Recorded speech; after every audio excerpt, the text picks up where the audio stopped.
Oke, terima kasih ya semuanya yang sudah hadir. Kali ini kita kembali bertemu di pertemuan ke-11 mata kuliah manajemen operasi.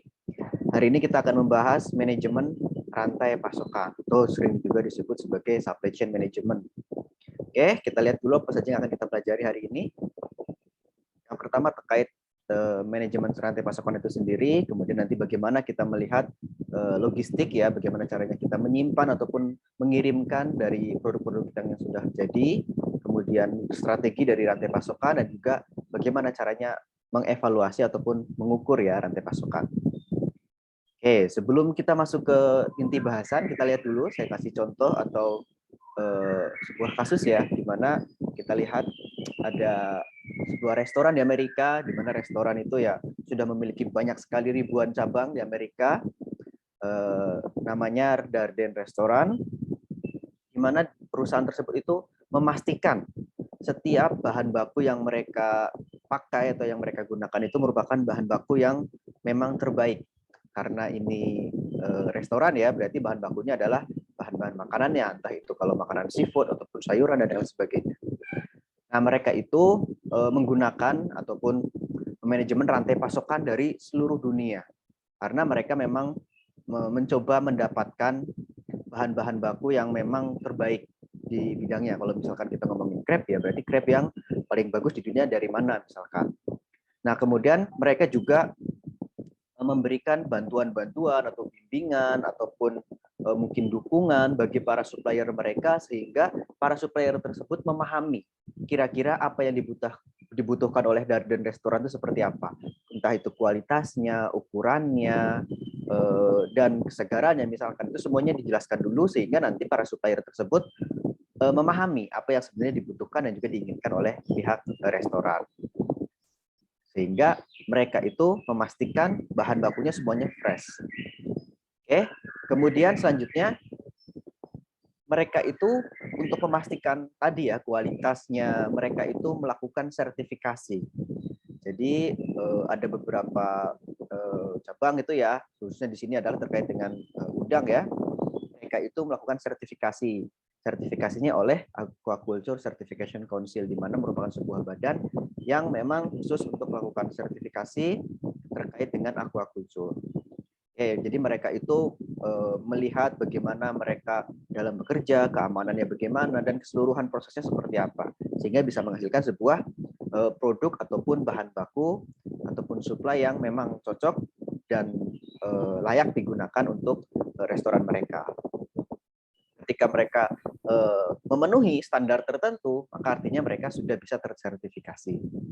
Tapi kalau misalkan masih belum, ya berarti harus dilakukan evaluasi ulang sehingga nanti bisa memenuhi sertifikasi tersebut. Nah, kemudian untuk kirimnya juga tidak sembarangan, teman-teman, karena ini supply chain mereka itu berasal dari berbagai banyak sekali negara ya, maka mereka juga harus bisa memastikan pengiriman dari bahan baku mereka juga menggunakan proses yang sedemikian rupa sehingga bahan baku tersebut ketika sampai di kitchen ataupun dapurnya itu masih dalam kondisi yang fresh. Nah, di sini kita lihat mereka menggunakan semacam pelacakan ya yang disebut sebagai lot ID. Mereka bisa melacak seafood yang berasal dari para petani ataupun mungkin para nelayan. Kemudian mereka bisa juga melihat bagaimana temperatur, bisa memonitor ya temperatur, suhu ataupun waktu yang ada di dalam bahan-bahan yang mereka kirimkan dari. Oke, kemudian mereka juga menggunakan delivery menggunakan sistem JIT ataupun just in time delivery, sehingga banyak produk itu harus memerlukan temperatur monitoring ya, sehingga mereka dapat melihat pada kondisi tertentu atau pada situasi tertentu itu suhunya berapa. Kalau misalkan terjadi masalah ya berarti kita harus melakukan cross check ulang. Jadi kita tahu, oh barang yang kita kirim itu sekarang sudah sampai mana. Ya seperti kita belanja ya teman-teman ya, belanja di marketplace seperti itu kan biasanya dapat nomor resi. Nah, nomor resinya itu tidak cuma bisa melihat barang kita tuh sudah sampai mana, tetapi juga suhunya itu berapa, apakah terjadi penurunan yang drastis atau bagaimana.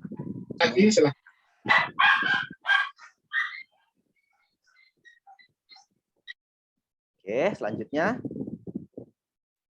Nah, ini ya teman-teman ya, secara umum supply chain management itu menjelaskan terkait dengan koordinasi dari seluruh aktivitas rantai pasokan yang dimulai dari bahan baku atau raw materials sampai berakhir di customer yang terpuaskan.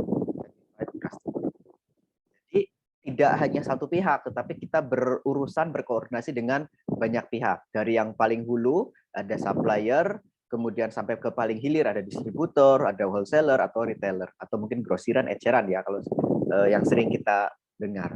Kemudian kita juga kalau misalkan perusahaan kita tidak memproduksinya secara langsung atau tidak memproduksi sendiri, maka kita juga berkaitan atau berkoordinasi dengan pihak manufaktur yang menciptakan ataupun memproduksi produk kita.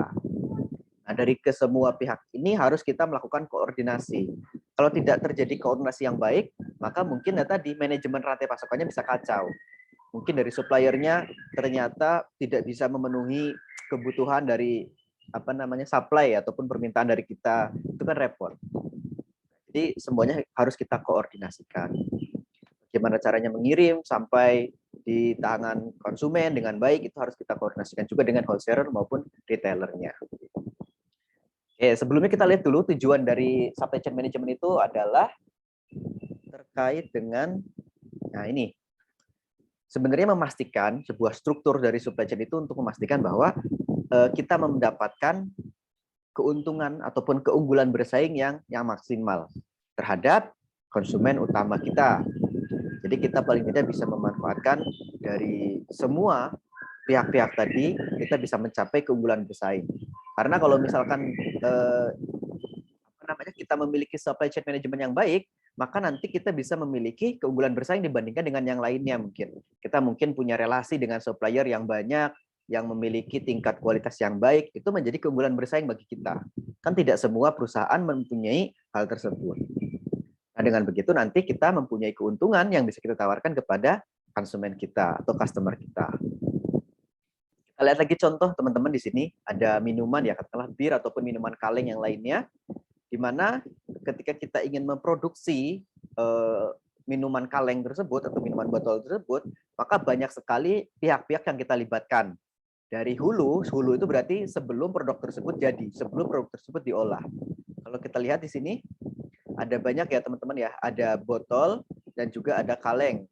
Ada botol manufacturing dan juga ada kaleng manufacturing. Jadi karena kemasannya adalah botol ataupun kaleng, maka kita berurusan dengan supplier yang menciptakan atau memproduksi kaleng ataupun botol. Kemudian kita juga berkaitan dengan supplier. Supplier kita siapa? Di bagian di peternakan ataupun pertanian. Terus kemudian hasil dari pertanian tersebut atau si bahan bakunya kita lakukan pengolahan. Nah, selanjutnya nanti kita gabungkan tuh dari pengolahan tersebut menjadi satu kesatuan dengan botol maupun kalengnya. Tetapi di sisi lain, kaleng sama botol itu sendiri punya lagi supplier mereka. Ada yang mungkin supplier botol katakanlah ya, ataupun supplier kaleng misalkan. Berarti mereka mempunyai supplier untuk memberikan cap di botol ataupun kaleng mereka. Ada juga mungkin ada yang memberikan label di botol ataupun di kaleng mereka. Nah, itu berarti artinya kita punya supplier, tapi supplier tersebut punya supplier lagi. Makanya di sini ada tier 1, tier 2, tier 3. Nah, sedangkan ini namanya di sini, kalau yang di sebelah sini namanya adalah supplier ya, atau hulu. Yang sebelum produk tersebut diciptakan itu namanya supplier, atau disebut juga sebagai hulu. Nah, kemudian kalau yang setelahnya sudah jadi, maka ada distributor, ada retailer atau grosir, ada juga mungkin toko biasa, minimarket, itu disebut sebagai hilir ataupun ada distributor tadi sifatnya. Nah, yang disebut sebagai hulu tadi adalah sebelum yang produk tersebut jadi. Sedangkan setelah jadi itu berarti namanya tadi ada distributor, ada grocery ataupun retailer dan yang lainnya. Oke, kemudian ya, biaya. Ada biaya sebenarnya, kita ngomongin biaya. Dengan melakukan kolaborasi antara kita dengan supplier, dengan mungkin pihak-pihak yang lainnya, dan pihak distributor misalkan, kita itu bisa melakukan pengurangan ataupun peminimalisir biaya, sehingga profit kita akan meningkat. Contohnya yang dilakukan oleh Walmart. mereka bekerja sama dengan 200 supplier di Cina. Mereka dapat meningkatkan efisiensi mereka sebanyak 20%. Efisiensi energi mereka meningkat sebanyak 20%. Kemudian Amazon juga sama.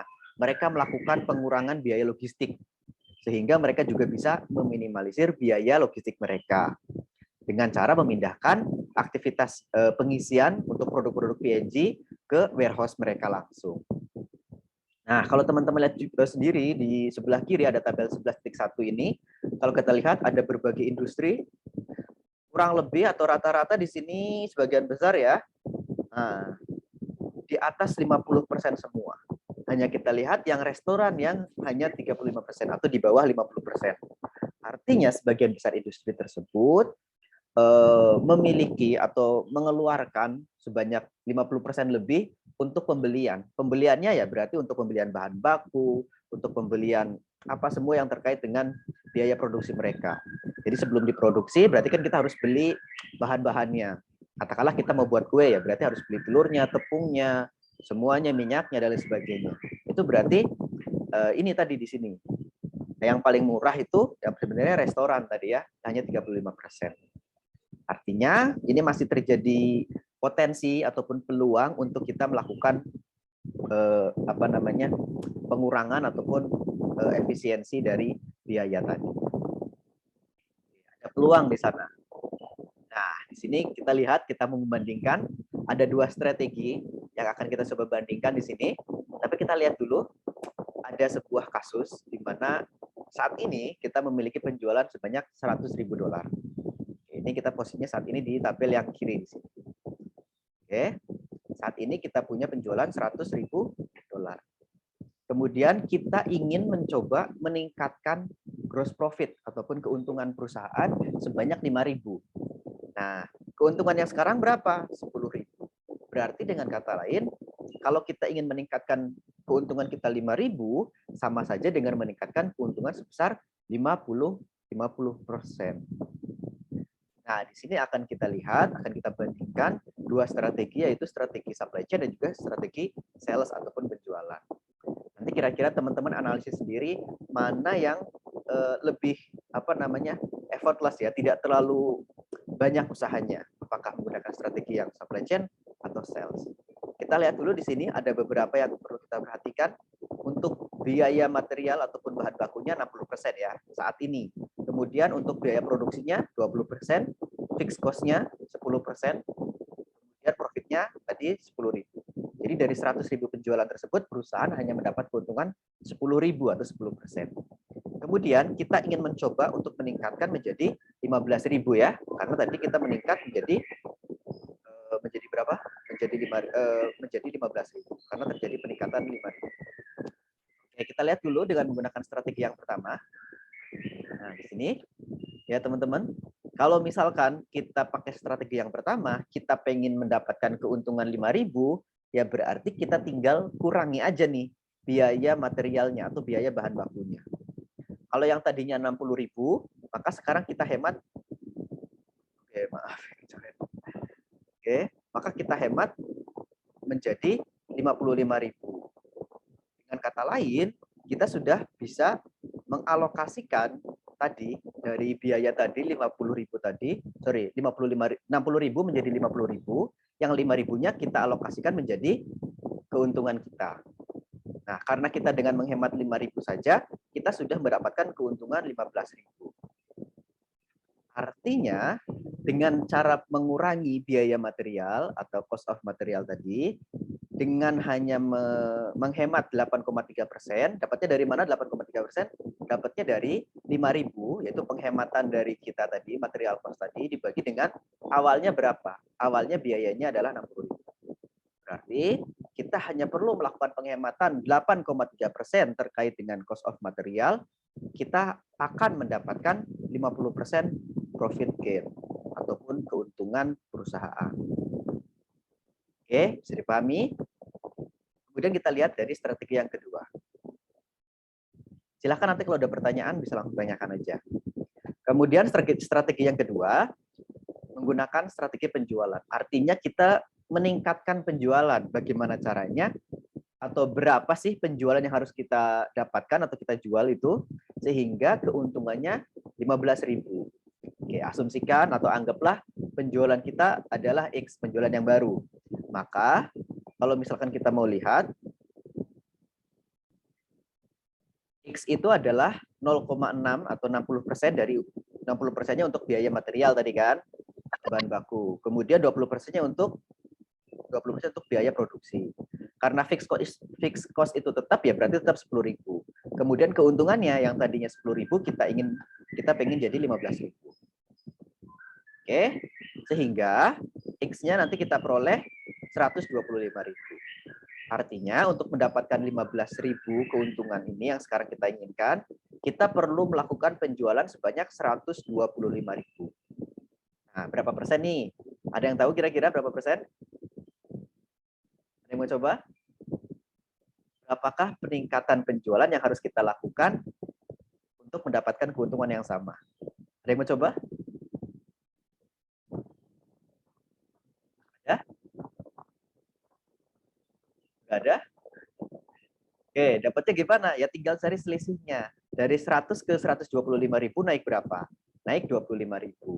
25.000 tinggal dibagi dengan 100.000. Oke, berarti ketemu 25%. Artinya untuk mendapatkan keuntungan yang sama atau 15.000 tadi, kita perlu meningkatkan 25% dari penjualan kita. Pertanyaannya, kira-kira manakah strategi yang sebaiknya kita pilih? Mana yang paling mudah kita dapatkan? Yang tidak terlalu susah dapatnya. Ada yang mau coba?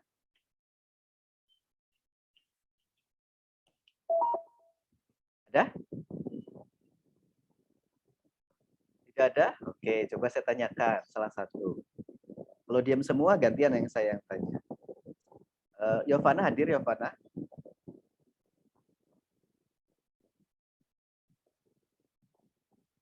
Halo, Yovana hadir?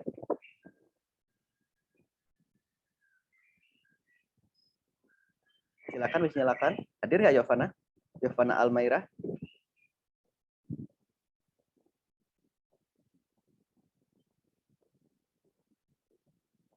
Ada. Saya coba absen dulu satu-satu deh. Kayaknya banyak yang enggak ini nih, enggak ngikutin. Coba Andres, Fahmi hadir.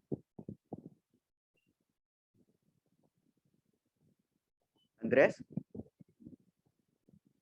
Oke. Yang saya panggil enggak nyaut berarti saya enggak hadir ya. Dulu. Andres enggak ada, Andres sekali lagi. Aninda? Rahmaninda? Hadir, Pak. Denny Singo?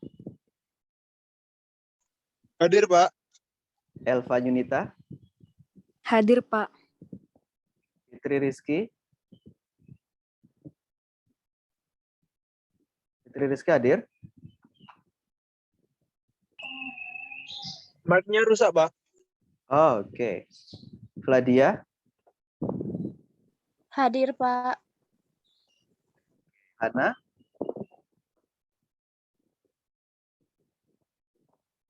Hadir, Pak. Hana hadir. Hesti Ningtyas?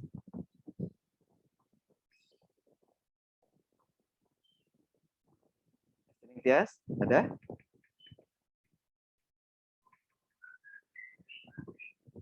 Ada? Ida Aulia? Hadir, Pak. Ilham? Ilham Uliana? Hadir, Pak. Kavi? Gimnastiar? Hadir, Pak. Skip. Hadir. Bintang? Setia? Hadir, Pak. Mayada? Hadir, Pak. Maika? Hadir, Pak. Rara?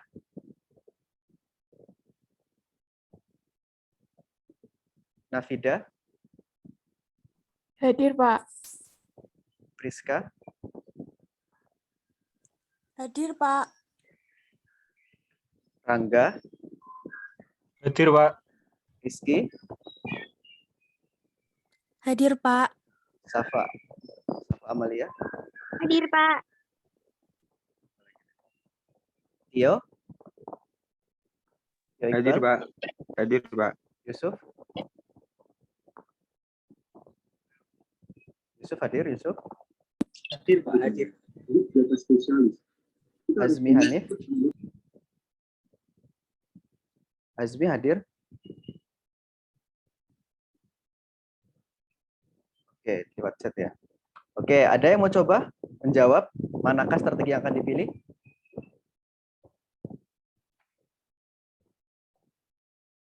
Oke, coba minta Priska Putri.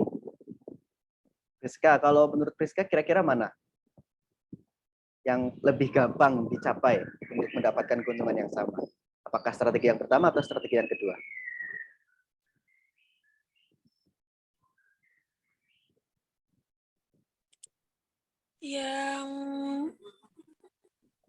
Kalau yang pertama tadi kira-kira berapa persen?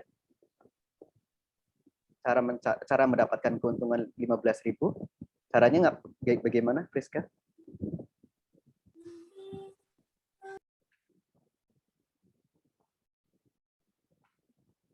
Ada yang masih ingat cara pertama tadi gimana caranya?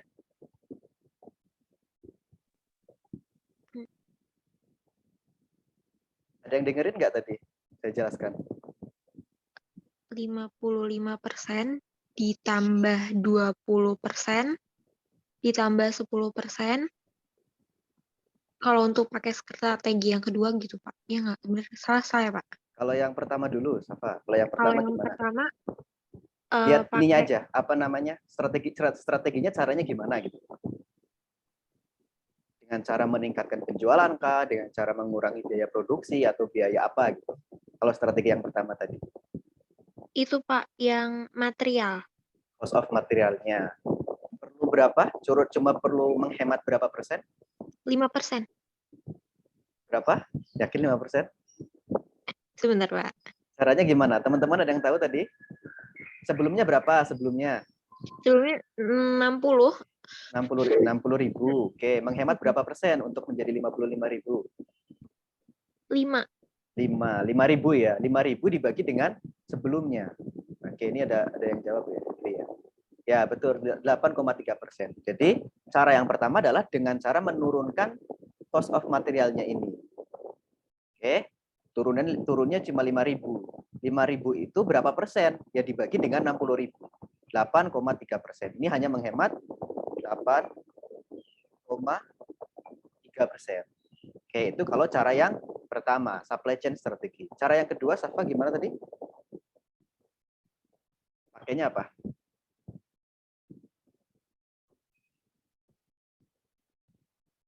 Atau ada yang berpendapat yang lain? Cara yang kedua?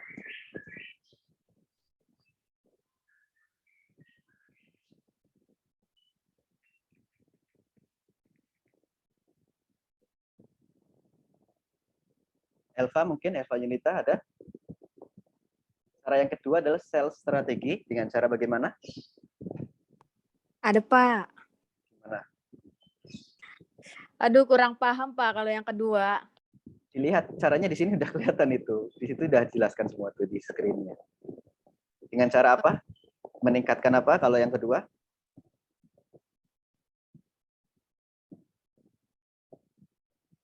Yang terjadi perubahan di mana? Di cost. Cost yang mana? Ya semua berubah, tapi yang namanya juga apa? Namanya juga apa nih? Nama strateginya apa? Sesuai dengan nama strateginya. Apa strateginya, Elva? Sales strategi, Pak. Sales strategi. Berarti caranya dengan Penjualan. penjualannya diapain? Ditambahkan apa dikurangi? Ditambah, Pak. Ditambah. Karena kalau misalkan kita pengen pengen cuan lebih banyak, otomatis penjualannya kita tambah. Ini strategi yang kedua. Nah, dengan mendapat setelah perhitungan kayak tadi di sini, penjualan yang kita harus jual atau yang harus kita dapatkan itu berapa untuk mendapatkan keuntungan yang sama? Di tabelnya sudah ada di situ. Bisa kelihatan nggak, teman-teman? Yang ada tanda panahnya itu. Sebelumnya 100.000, sekarang kita harus menjual berapa? 125. 25.000. Berarti kalau kita hitung persennya, gimana tadi caranya? Selisihnya dibagi dengan penjualan yang sebelumnya. Berarti berapa dibagi berapa? Selisihnya berapa? Selisih penjualannya? 25.000, Pak. 25.000 dibagi dengan 100.000. Di sini kan juga sudah ada nih. Nah, jadi cara untuk mencari persentase kenaikan ataupun penurunannya dengan cara melihat selisih dibagi dengan sebelumnya berapa penjualannya. Berarti berapa tadi? 25%. Oke. Berarti kalau dengan menggunakan strategi yang kedua, kita harus melakukan penjualan sebanyak atau lebih besar 25% dari penjualan yang sebelumnya. Nah, logikanya menurut teman-teman nih, kalau pengen cuan yang sama-sama 15.000, satunya tadi 8,3%, satunya 25%. Kira-kira lebih susah yang mana? Lebih effort yang mana? Jadi teman-teman seorang pembisnis kayak gitu. Yang sales, Pak. Yang sales strategi, Kedua, Pak. Pak. Lebih gampang yang mana? Lebih gampang loh ya. Yang pertama. supply chain, Pak. Yang pertama. Ya, yang pertama. Karena kalau sales kita harus melakukan effort 25%.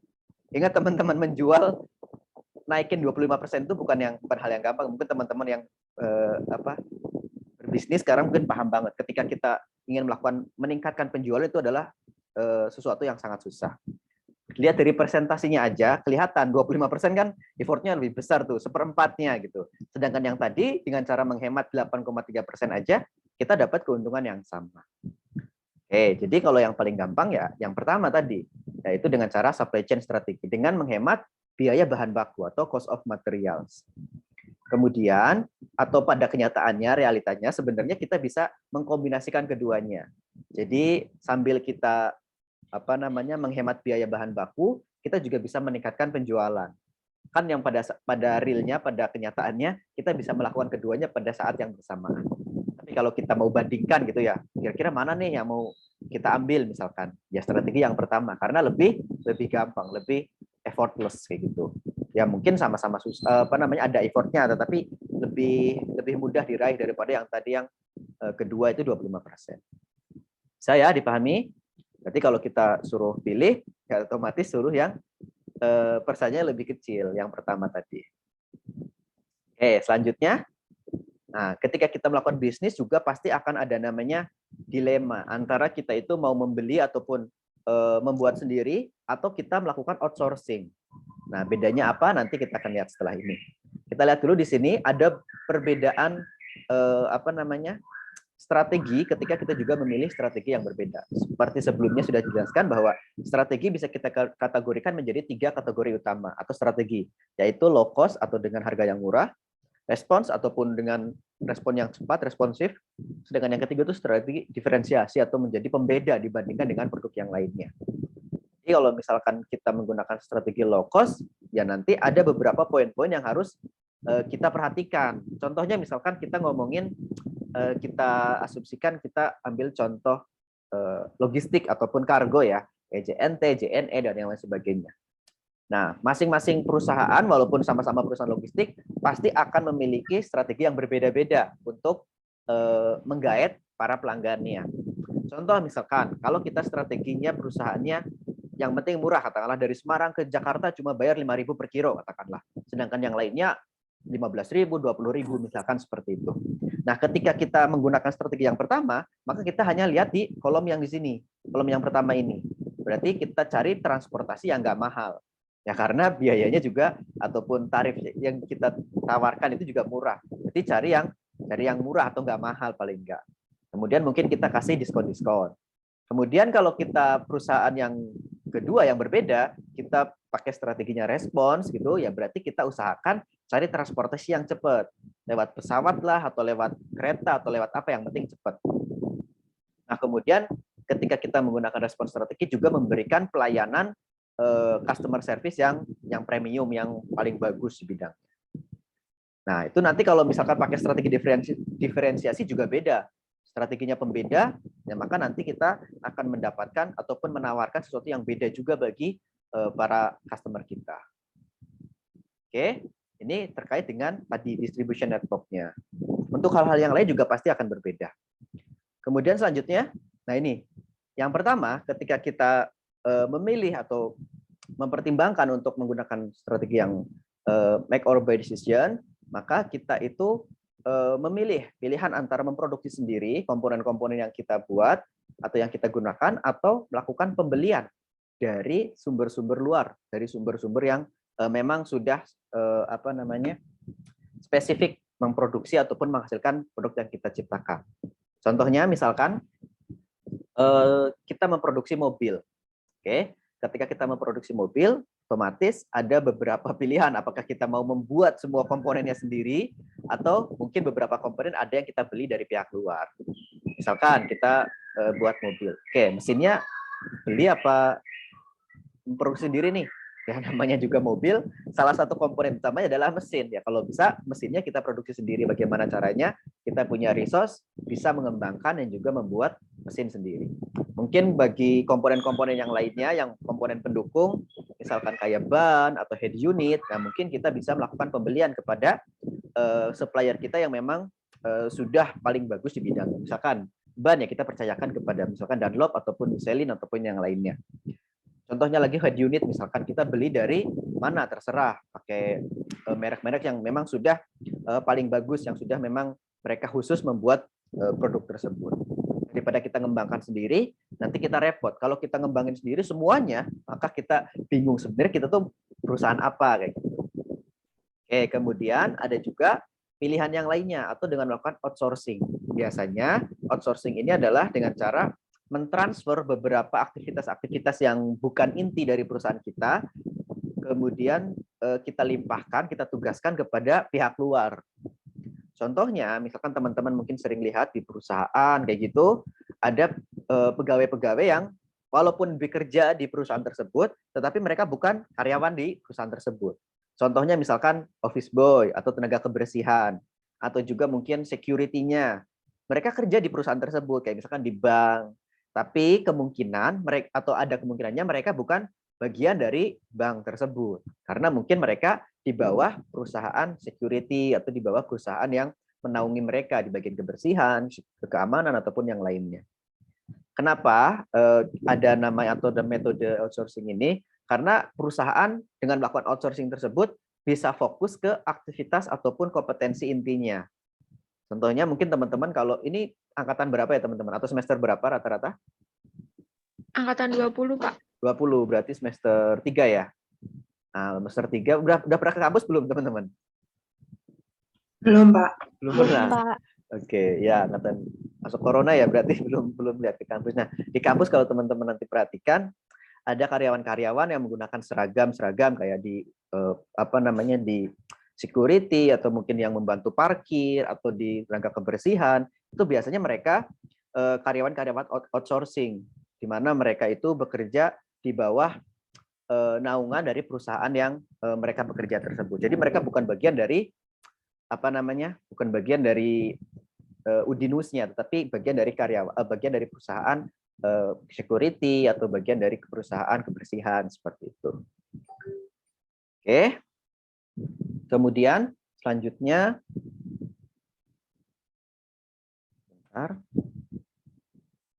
nah ada beberapa strategi yang bisa digunakan untuk melihat bagaimana caranya kita melakukan supplier ya. Apakah kita akan menggunakan banyak supplier atau sedikit atau bagaimana? Oke, yang pertama adalah yaitu dengan menggunakan banyak supplier atau many supplier. Oke. Nah, dengan menggunakan banyak supplier strategi ini, maka perusahaan akan memilih kira-kira mana sih yang paling murah. Jadi nanti kita akan menentukan supplier kita berdasarkan harganya aja. Kita nggak punya supplier langganan kita, tetapi kita pilih aja, misalkan ada 50 atau 10 misalkan.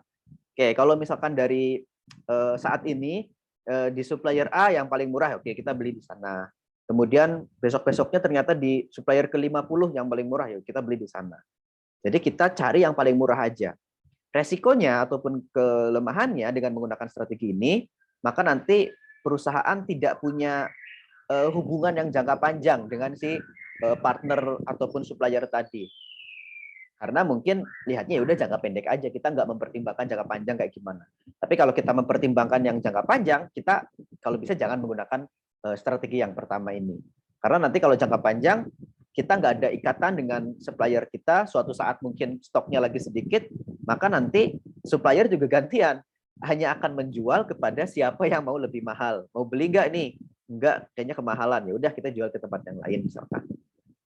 Oke, kemudian kalau yang kedua, yaitu menggunakan supplier yang sedikit.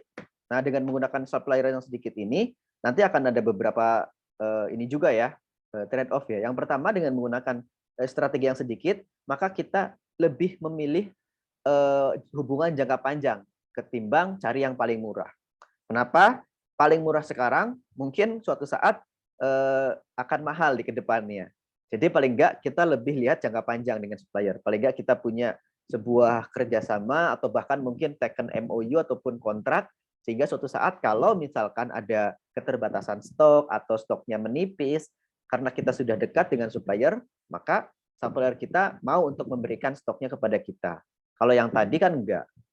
Kalau misalkan harga stoknya lagi dikit, kita nggak mampu beli, ya udah mereka akan jual kepada siapapun yang mau dan mampu untuk membelinya. Oke, kemudian kalau yang strategi ketiga itu dengan cara melakukan integral atau integration vertikal. Jadi kalau integrasi vertikal itu bisa ke atas sama bisa ke bawah, bisa ke hulu, bisa ke hilir. Oke, contohnya kayak tadi ya disebutkan ya. Kalau misalkan kita membeli perusahaan supplier kita, berarti itu namanya backward integration atau hulu ya, ke hulu. Kalau misalkan ke hulu kan berarti kita membeli perusahaan-perusahaan supplier kita, perusahaan yang memberikan ataupun menyediakan bahan baku kepada kita. Itu namanya backward atau integrasi ke belakang. Kalau integrasi ke depan itu berarti kita mencaplok ataupun membeli perusahaan-perusahaan yang lebih dekat ke customer kita. Contohnya adalah distributor, kemudian grosir, toko, minimarket, ataupun yang lainnya. Oke, contohnya misalkan katakanlah kita perusahaan Apple. Oke, kalau misalkan kita mau melakukan integrasi vertikal ke belakang, kira-kira mereka membeli siapa, teman-teman? Ada yang mau coba menjawab? Kalau ke belakang atau backward integration, kira-kira pembeli siapa? Kalau perusahaan Apple, katakanlah kita ngomongin MacBook baru misalkan. Ada yang mau kasih contoh? Coba. Aditya Putra, kira-kira membeli siapa kalau misalkan Apple itu mau posisi dengan cara melakukan backward integration? Aditya hadir? Hadir, Pak. Kira-kira beli siapa? Atau membeli apa, perusahaan apa kalau dia melakukan backward integration? Ini ya, Pak. Bahan bakunya ya, kayak Bahan baku, betul. Yang nyetok bahan baku dari Apple kira-kira siapa aja? Komponennya apa aja kira-kira? CPU. Oke, apalagi prosesor gitu ya? Ya, Oh enggak, kira-kira Aditya pakai siapa tuh Apple? Kemarin-kemarin. Oh, kemarin pakai Intel ya, Pak. Ah, betul, pakai Intel. Berarti dengan kata lain Intel adalah supplier dari Apple. Nah, kalau misalkan Apple mau melakukan vertical integration ke belakang atau backward, berarti dia beli Intel. Intelnya dibeli. Tapi pada kenyataannya Apple bukan membeli, tapi mereka memutus hubungan dengan suppliernya, dengan Intel, kemudian mereka berani untuk mengembangkan prosesornya sendiri. Oke, good, Aditya. Kemudian Ananda, kalau misalkan contohnya sama kayak tadi Apple, tapi mereka mau melakukan vertical integration atau integrasi ke depan. Kira-kira siapa yang Apple beli? Ananda hadir? Ananda Mutiara? Hadir, Pak. Oke, kira-kira menurut Ananda siapa yang dibeli oleh Apple kalau mereka mau melakukan vertical integration? Perusahaan distributor ataupun toko-toko yang menjual produk Apple. Kira-kira tahu, Ananda mungkin sering main ke mall gitu, yang ngejual produk-produk Apple biasanya siapa? Tokonya apa? Nama tokonya, Pak. Ya, nama toko ataupun apapun yang menjual produk Apple. Biasanya apa? Kayak Erafon. Oke, betul. Apalagi contohnya lain misalkan? Ada apa lagi ya? iBox. iBox, betul. Terafon, iBox. Jadi kalau misalkan mereka mau melakukan vertikal, berarti mereka membeli perusahaan atau toko-toko yang lebih dekat ke customer. Makanya disebut sebagai vertikal. Sorry, bukan vertikal, forward integration. Kalau vertikal kan bisa backward, bisa forward. Nah, kalau forward itu berarti sesuatu yang lebih dekat ke customer. Contohnya kayak tadi, kan Terafon atau iBox atau apapun lah toko-toko tersebut kan lebih dekat ke customer. Karena customer beli langsungnya bukan ke perusahaan Apple langsung, tetapi ke toko-toko kayak Apple Store kayak gitu. Nah, makanya kalau misalkan mereka ngerasa bahwa, duh ini yang jualan produk kita nggak bagus nih, kita beli kemudian kita perbaiki. Itu disebut sebagai vertical integration. Kemudian yang keempat ada joint venture. Joint venture itu adalah dengan cara kita bekerja sama dengan perusahaan pesaing, bisa jadi ya, kita melakukan kolaborasi dengan mungkin perusahaan pesaing, kemudian kita mencoba mengamankan supplier kita ataupun bahan baku kita, dan juga kita bisa mengurangi biaya-biaya yang lainnya.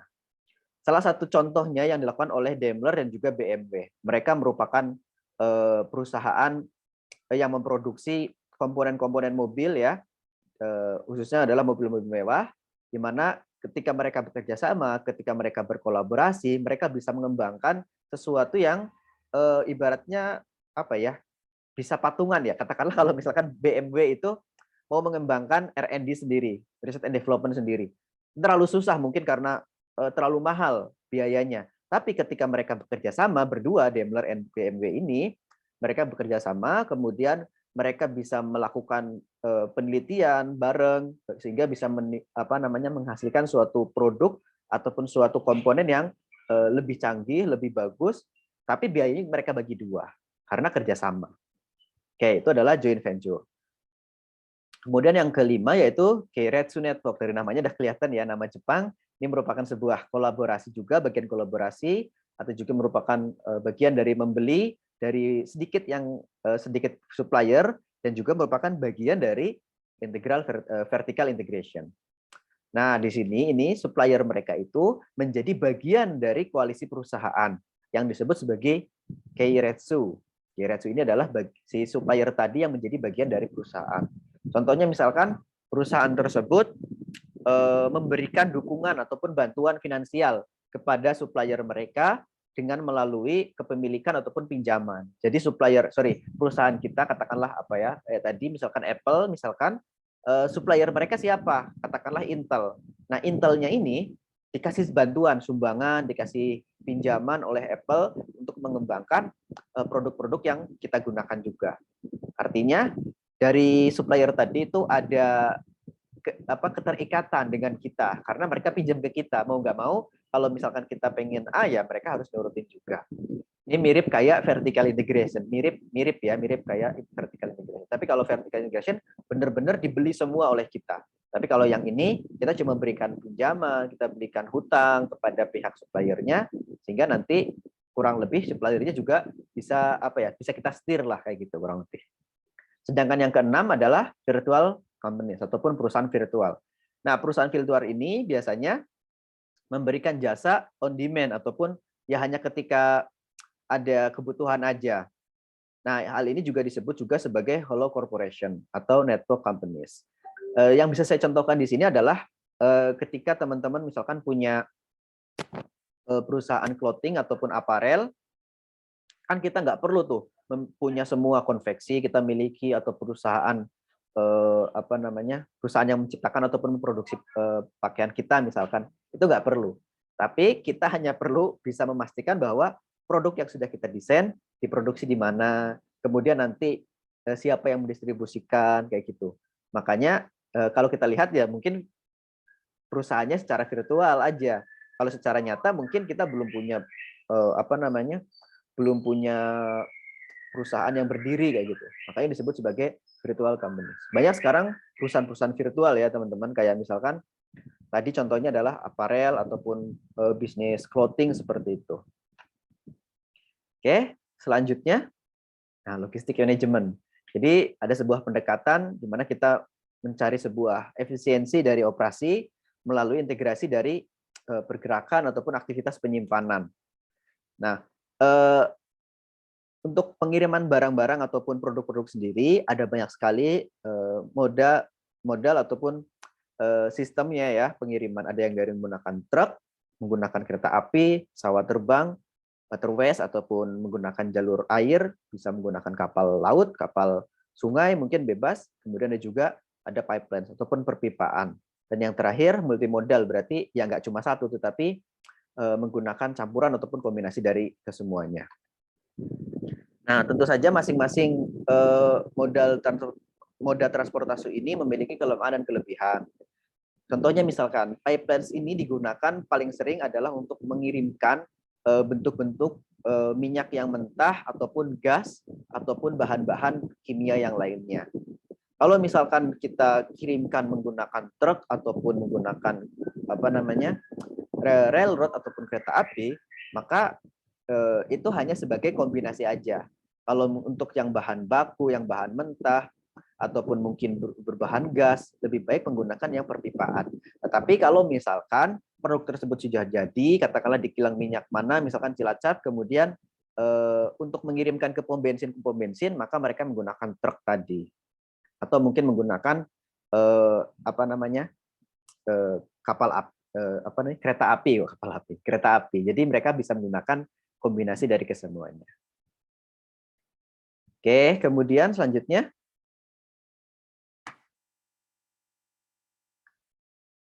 Oke, sebentar.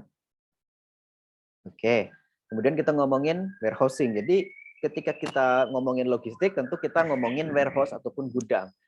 Nah, gudang ini bisa kita gunakan sebelum kita memproduksinya, atau mungkin ketika bahan baku tersebut belum diproduksi, belum diproses, kemudian ketika diproses, kemudian juga bisa setelah diproses. Oke, kemudian sekitar 8-10% dari biaya suatu produk tersebut digunakan untuk warehousing ataupun biaya penyimpanan. Oke, secara fundamental atau secara dasarnya tujuan untuk warehousing adalah menyimpan barang, entah tadi setelah jadi, sebelum jadi, ataupun pada saat proses produksinya. Nah, ternyata warehouse ataupun gudang tersebut juga bisa kita gunakan untuk fungsi-fungsi yang lainnya. Fungsi-fungsi yang krusial tentu saja. Yang pertama yaitu untuk konsolidasi poin. Atau gampangnya kalau misalkan kita pengen mengirimkan suatu barang gitu ya, kita kumpulkan dulu di warehouse. Oke, misalkan katakanlah dari Semarang mau dikirimkan ke Jakarta. Maka yang dari sekitar Semarang, dari Demak, dari Batang mungkin, dari Pekalongan, mungkin dikirimkan dulu ke Semarang, digabungkan menjadi satu. Sehingga nanti ketika dikirimkan ke Jakarta, itu sudah dalam satu truk ataupun beberapa truk yang memang penuh. Kalau misalkan dikirim sendiri-sendiri kan nanti biayanya banyak. Misalkan dari Demak kirim sendiri, Semarang kirim sendiri, dari Ungaran kirim sendiri. Itu kan nanti terlalu banyak truk yang dikirimkan. Tapi kalau digabungkan dulu menjadi satu, maka nanti paling cuma beberapa truk aja yang kita kirimkan ke Jakarta. Kemudian kalau brick bulk itu merupakan sebuah cara untuk mengirimkan suatu barang, tapi barangnya itu perlu digabungkan dulu, dan pengirimannya ini nggak bisa dipreteli kalau nggak salah ya. Kalau misalkan teman-teman misalkan beli pesawat ataupun beli suatu barang yang besar gitu ya, kayak eskavator seperti itu biasanya digabungkan menjadi satu. Mereka ngirimnya ya udah dalam bentuk sesuatu yang dalam satu kesatuan utuh gitu, nggak bisa dipisah-pisah untuk dikirimkan. Kemudian kalau cross docking ini biasanya mirip dengan yang sebelumnya, tetapi ini mirip lebih ke airport hub ya. Kalau teman-teman lihat di Indonesia ada 2 hub bandara, yaitu di barat ada Soekarno-Hatta, di timur itu ada di Makassar ya, di Bandara Udin Makassar. Nah, ketika kita misalkan bepergian, katakanlah orang dari mana? Dari Bali misalkan mau ke Medan, maka transit dulu nih di Jakarta. Begitupun orang dari Surabaya, dari Semarang, dari Jogja, kalau mau ke Medan, kalau misalkan nggak ada yang langsung, mereka transit dulu di hub-nya. Oke, transit dulu di hub, di bandara hub. Di mana kalau di barat? Ya karena mau ke Medan di daerah barat, ya berarti ibaratnya transit dulu di Soekarno-Hatta. Nah, setelah transit, kemudian mereka akan dijadikan satu di pesawat yang mau menuju ke Medan. Ini mirip makanya kayak tadi dengan consolidation point. Kemudian kalau misalkan kita mau ke Papua, misalkan mau ke Sorong, Ya sama, kita nanti mungkin digabungkan dulu dengan kota-kota lain yang memang mau menuju ke Sorong. Bergabungnya di mana? Ya di Makassar, karena airport hub-nya untuk di daerah timur adalah di Makassar. Jadi mungkin ada yang dari Jakarta, ada yang dari Batam misalkan, transit dulu di Makassar, baru nanti di Makassar digabungkan menjadi satu pesawat. Oke, kemudian yang terakhir adalah postponement, di mana postponement ini merupakan salah satu service ataupun jasa ketika karyawan, bukan apa produk-produk tersebut ada namanya modifikasi, karena mungkin beberapa customer menginginkan modifikasi yang spesifik yang ingin ditambahkan ke dalam produk yang mereka beli. Misalkan contohnya beli mobil misalkan Lamborghini misalkan. Nah, kemudian Lamborghini tersebut kita mau beli ataupun mau menambahkan fitur-fiturnya ataupun mau menambahkan sesuatu yang spesifik di mobil kita. Maka di warehouse tersebut ditambahkan dulu ataupun dimodif dulu seperti apa yang diinginkan oleh pembelinya, kemudian baru nanti akhirnya dikirim. Kurang lebih seperti itu. Kemudian untuk logistik sendiri ada yang namanya third party logistik.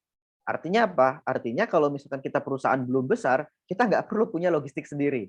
Kita bisa memanfaatkan logistik pihak ketiga atau disebut juga 3PL, third party logistik.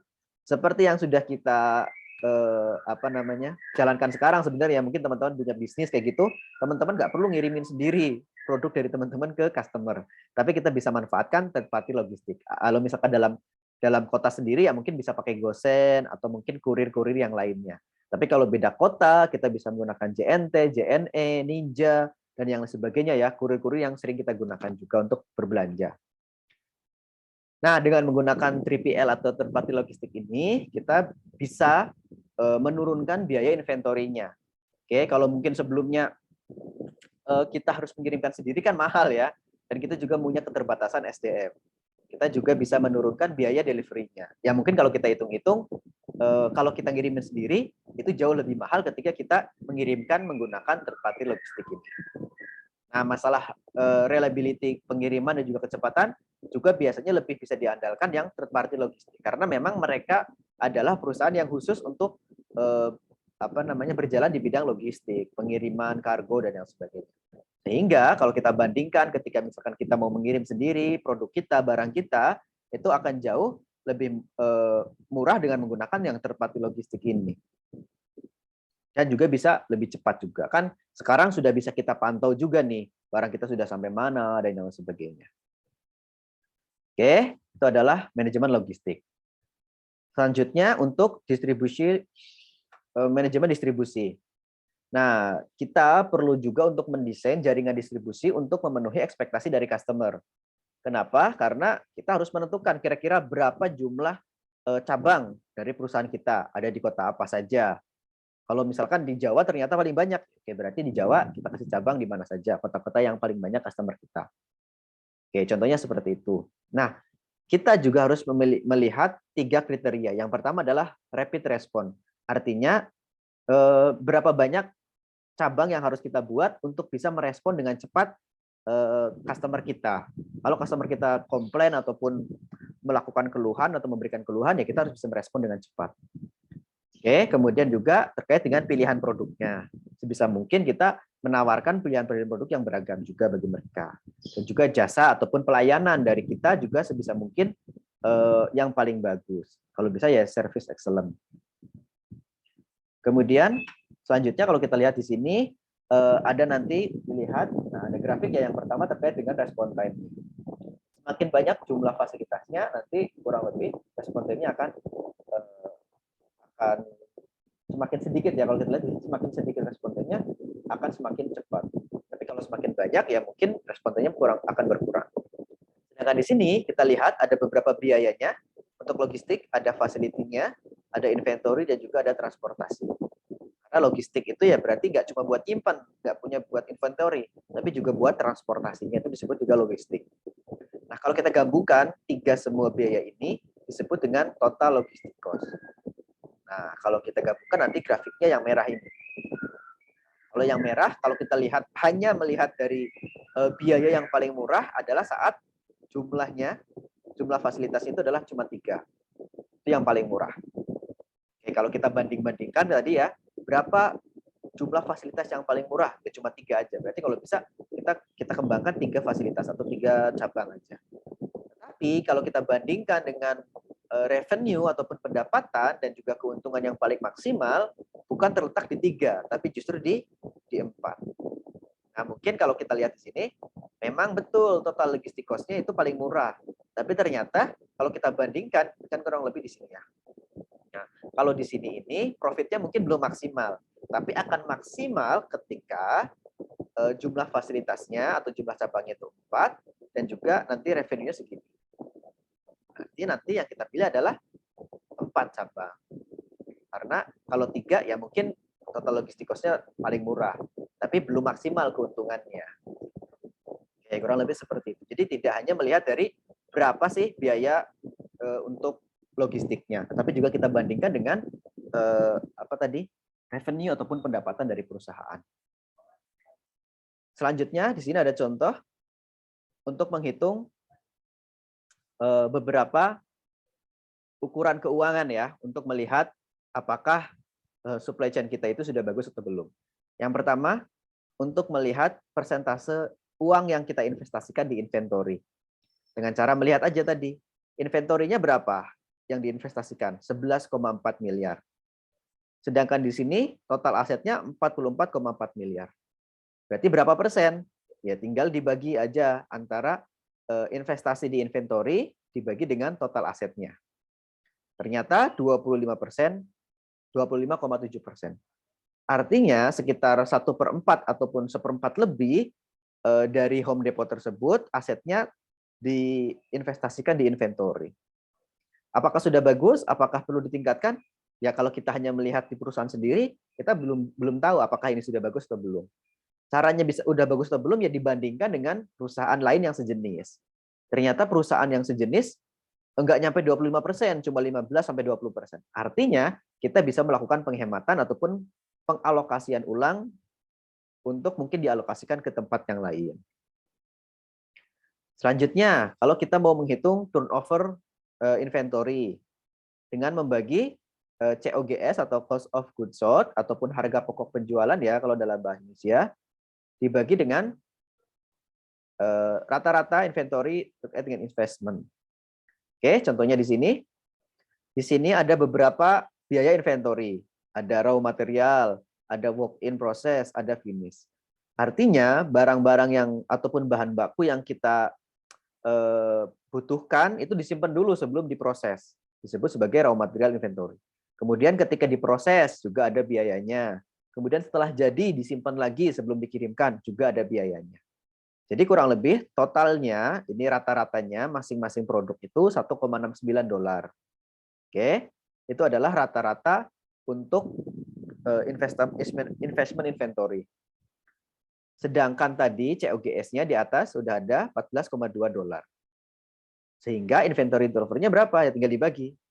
COGS-nya dibagi average inventory investment. Oke, itu ketemu $8,4 ya. Oke, kemudian selanjutnya adalah weeks of supply. Jadi untuk melihat kira-kira berapa minggu sih supply yang kita miliki ini sebenarnya gitu kan. Oke, yang pertama dilihat di sini ada rata-rata investment atau inventory investment dibagi dengan cost of goods sold dalam 1 tahun, kemudian nanti kita bagi dalam 52 minggu. Kenapa? Ya, karena dalam 1 tahun terdiri dari 52 minggu. Jadi nanti kita lihat per minggunya berapa sih untuk COGS-nya. Oke, contohnya di sini ada rata-ratanya berapa teman-teman? Rata-ratanya average inventory-nya 1,69 ya, 1,69.